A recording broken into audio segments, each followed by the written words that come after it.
The moment Lydia walked into the Monday morning all-hands meeting and saw him standing at the front of the room, her coffee nearly slipped from her fingers.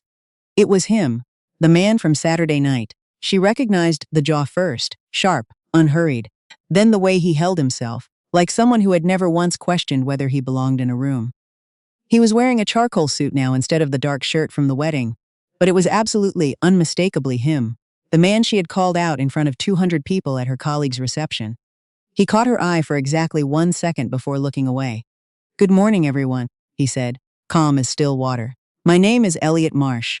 As of today, I'm the new managing director of Harlow & Reed." Lydia sat down very slowly and stared at the table. 2 days before that, Lydia had been standing near the edge of the dance floor at her coworker Dana's wedding, holding a glass of sparkling water she didn't particularly want, wearing heels she was already regretting. She had not planned to cause a scene. That had never been the plan. Dana had invited the whole firm, which meant 40-something people from Harlow & Reed, occupying a long row of tables at the Fairmont in downtown Vancouver, all of them behaving the way people from law firms behave at weddings. Stiffly at first, then progressively less, so as the open bar did its quiet work. Lydia was a senior associate, 32 years old, and she had been at the firm long enough to know which partners to avoid at holiday parties and which paralegals actually ran the place. She was good at her job. She kept her head down. She did not, as a rule, make scenes. But then she looked across the dance floor and saw what was happening to Priya. Priya was 26, had been at the firm for 8 months, and was standing against the far wall with a man Lydia didn't recognize, mid-40s, loosened tie, the look of someone who had decided the evening entitled him to things it didn't. He had his hand on Priya's wrist. Priya's body was angled away from him at a degree that told Lydia everything she needed to know. Lydia set down her glass and walked over. "Priya," she said, stepping directly between them. "There you are. Dana's been looking for you. Something about the bouquet toss." Priya exhaled in a way that was almost invisible. "Right, yes, sorry, Marcus." "She's not going anywhere," the man said. Not aggressive, exactly, just certain. The kind of certain that came from a lifetime of no one pushing back. Lydia turned and looked at him directly. "She said she's leaving. That's the end of it." He looked at her the way men like that sometimes look at women who surprise them, not with anger yet, but with a recalibration happening somewhere behind the eyes. "I don't think I was talking to you. And yet here we are," Lydia said. "Have a good evening." She put her hand on Priya's shoulder and steered them both toward the other side of the room. She did not look back. Her heart was going fast, but her face, she was fairly certain, showed nothing. Priya gripped her arm once they were clear of the crowd. "Thank you." He would not take no for an answer. "I know," Lydia said. "Are you okay?" "I am now." They found a quieter corner near the bar and stayed there talking until Priya's boyfriend arrived to pick her up. Lydia went home at 10, took off the heels, and thought very little more about the man with the loosened tie. She didn't know his name. She hadn't asked. She would learn it Monday morning. The first week with Elliot Marsh as managing director was, professionally speaking, uneventful. He met with each team lead individually. He reviewed the firm's pending caseload. He sat in on 2 client presentations without saying much. He was precise and unhurried and gave very little away. He didn't bring up Saturday. Neither did Lydia. She told herself it didn't matter. Whatever he thought of her, she had done the right thing. She had done what anyone should have done.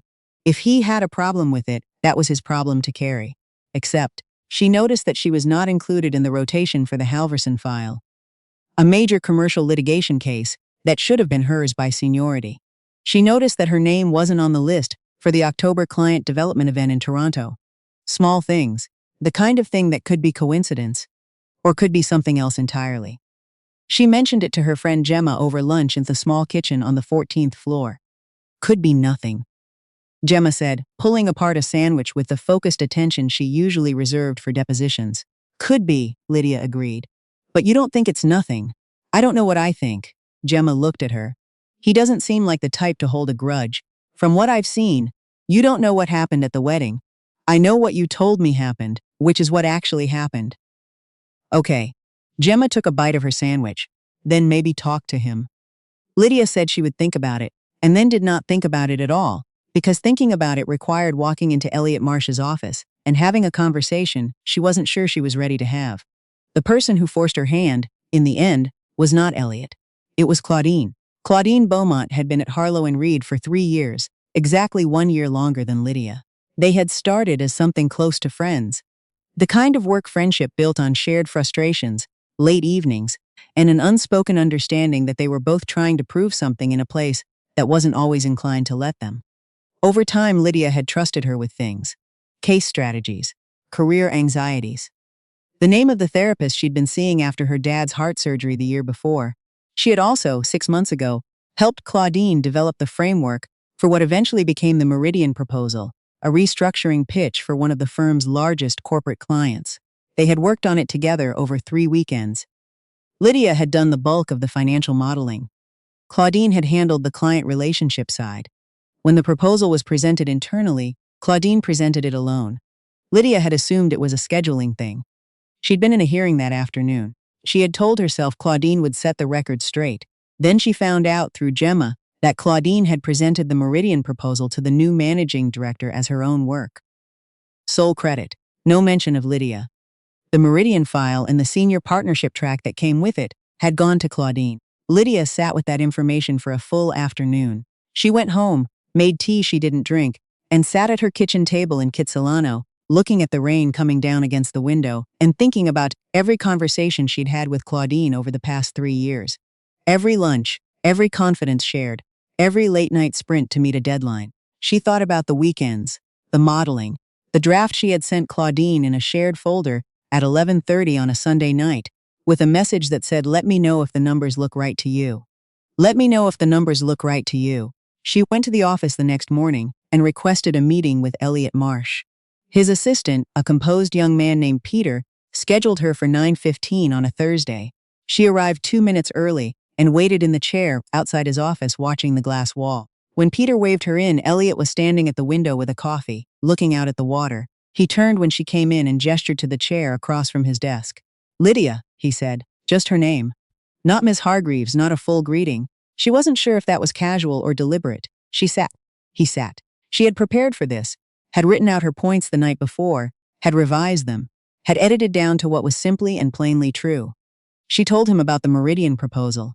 She described her contributions specifically, the financial model, the scenario analysis, the risk mapping, and named the dates in the files. She spoke without apology and without performance. She kept her voice level. When she finished, he was quiet for a moment. "Do you have documentation?" he asked. "I do. Version history on the shared drive. Emails, my own records." Another pause. He turned the coffee mug slowly in his hands once, then set it down. "I appreciate you bringing this to me directly," he said. "I'll look into it." She nodded and stood. "Lydia." She stopped at the door. "What you did at the Fairmont," he said. "I want you to know, I saw the whole thing. I wasn't the one she needed rescuing from." He was a contact of a contact, someone nobody actually knew well. "I'd already asked him to leave before you stepped in." She turned around. He was watching her with an expression she couldn't fully place. Not warm exactly, but not cold either. "That's good to know," she said carefully. "But I'd do it again either way." "I know," he said, and the corner of his mouth shifted barely, in a way that might have been a smile. "That's what I thought." She left the office and stood in the elevator for 12 floors with her eyes closed, breathing steadily. Elliot's investigation into the Meridian file took 4 days. Lydia knew he was working through it, because Peter told Gemma, who told Lydia, that he'd pulled the full version history on the shared drive and had sat through 3 separate meetings that week she wasn't part of. On the 4th day, Claudine called in sick. On the 5th day, she resigned. The official statement from HR, circulated Friday afternoon, cited a mutual decision to part ways. The kind of language that meant nothing and explained everything. Lydia read it twice, forwarded it to no one, and closed her laptop at 5:15 for the first time in recent memory. She didn't feel triumphant, exactly. She felt something more like settled. Like a room that had been out of alignment for months was finally level again. Gemma took her to a wine bar on Granville Street that evening. They ordered a bottle of something expensive that Gemma insisted was justified and sat in a booth near the window, talking for 3 hours about everything except the firm. "Do you think he would have looked into it?" Gemma asked eventually, after the bottle was mostly gone. "If you hadn't said something?" Lydia thought about it honestly. "I don't know. Maybe not. The documentation was all there, but someone had to flag it. So you saved yourself." "I told the truth. That's a little different." Gemma refilled their glasses. "Do you think he, thinks about you?" Lydia didn't answer right away. She looked out the window at the rain, because in Vancouver in October there was always rain, and she thought about the way he had said, "That's what I thought." Not surprised, not performing certainty, just stating something he had already understood. I think he thinks about everything pretty carefully, she said finally.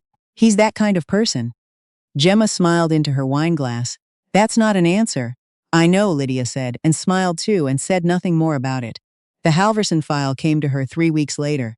A note from Elliot's office, routed through Peter, said simply that her background in commercial litigation made her the appropriate lead, and that she could expect the full briefing package by end of week. She read the note twice and then put it face down on her desk, because reading it a third time would have been too much. She threw herself into the Halverson case the way she'd always thrown herself into work.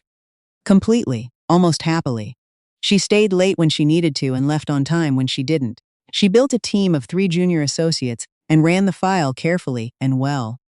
She had a gift for seeing the structural logic in a complicated dispute, for finding the point where everything hinged and working outward from there. In late November, Elliot stopped by the boardroom where she had the Halverson documents spread across 2 tables and half the whiteboard. He stood in the doorway for a moment before she noticed him. Sorry, he said. Peter said you were wrapping up. I am, she said. Come in if you want. He came in and looked at the whiteboard for a while.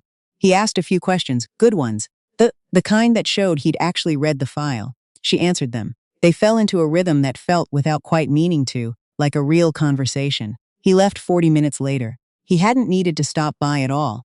She thought about that for longer than was probably warranted, and then filed it under not my problem to figure out and went back to work. In December, the firm held its annual client reception at a hotel downtown, the kind of event everyone attended because you were supposed to, full of stiff small talk and strategically circulated appetizers.